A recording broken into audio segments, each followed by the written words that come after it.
જય અલગધણી, જય સિયારામ। આપણે રામદેવ પીર બાપાના મંદિરનું જીર્ણોદ્ધારનું કામ ધીમે ધીમે ચાલુ થઈ ગયું છે, જે આપની સમક્ષ બહુ ટૂંકમાં વિડીયો એક રજૂ કરવા જઈ રહ્યો છું। આ પાયો ખોદાઈ ગયો છે અને બધા પાયલ પણ ગળાઈ ગયા છે। પાયલની સાથોસાથ જે કાંઈ પાયો છે, પાયો તમને બતાવું છું। અને સાથોસાથ જે કોઈ લોકોએ આમાં પોતાની યથાશક્તિ પ્રમાણે જે કાંઈ દાન આવ્યું છે એ બધું આવતું જાય છે। થોડીક મટીરિયલની યાદી જે આવી છે, આજે 2 રેતીના ફેરા અહીંયા પડ્યા છે, એ માહી ડેરી નાગધણીબા તરફથી આપવામાં આવેલા છે। આ બધી જે ઈંટું છે એ મંદિરમાંથી કાઢેલી છે। અને અહીંયા જે બીજો જે પણ્યાનો ફેરો છે, એ નાથાભાઈ લક્ષ્મણભાઈ સાટિયા તરફથી 23 ટનની ગાડી આવેલી છે।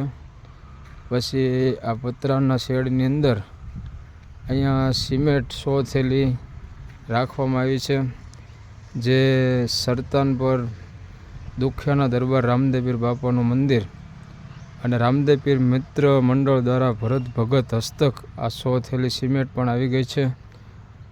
અહીંયા કપસીનો ફેરો પડ્યો છે, મોટી ગાડી આવેલી છે 40 ટનની, તે નાગજીભાઈ ટપુભાઈ પરમાર તરફથી આપવામાં આવેલી છે, તે પણ અહીંયા આવી ગઈ છે। અને આ બાજુમાં આ 4000 એટલે કે 2 ટ્રેક્ટરના ઈંટુના ફેરા, જેમાં એક ફેરો બટુકભાઈ ભવાનભાઈ ઇટાળિયા તરફથી આપવામાં આવેલો છે અને બીજો ફેરો બાબુભાઈ ધરમસિંહભાઈ ઇટાળિયા તરફથી આપવામાં આવ્યો છે। તેમજ એક ત્રીજો જે ઈંટુનો ફેરો છે, તે ફેરો અહીંયા ગોઠવો છે, એ રામ ભરોસે આવેલો છે। અહીંયા એક બીજી પણ રેતીની મોટી ગાડી મગાવેલી છે।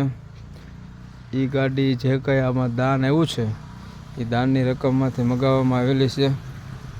અને આખા મંદિરનું જેટલું લોખંડ જોવે એ લોખંડ પણ અહીંયા આવી ગયું છે બધું। એ લોખંડ સમસ્ત લાઠિયા પરિવાર નાગધણીબા તરફથી આપવામાં આવેલું છે। તો આ જે કાંઈ બધું પડ્યું છે મટીરિયલ અને આ જે કાંઈ કામ ચાલુ છે, એ બધું નાગધણીબા ગામના સાથ સહકારથી અને જે લોકોએ કોઈ ટ્રેક્ટરોની સેવા આપી છે, કોઈ હાથવાત સેવા કરી છે, અને કોઈએ નાસ્તા પાણી, કોઈ ચા અને ખાંડ લોકોએ આપી છે, કોઈએ દૂધ આપ્યું છે, અને બધા હાથવાત સેવા કરી રહ્યા છે। તો બને એટલી બધા આમાં સાથ સહકારની સેવા આપે તો આ જેમ જેમ કાર્ય ધીમે ધીમે ચાલુ થયું છે, એમ રામદેવજી મહારાજની દયાથી જેમ બને એમ ઝડપથી ધીમે ધીમે આ મંદિર, નવા મંદિરનું જે નિર્માણ થયું છે, એ સરસ અને સારી રીતે પરિપૂર્ણ થાય એવી દાદાના શરણોમાં પ્રાર્થના અસ્તુ। જય અલગધણી, જય સિયારામ।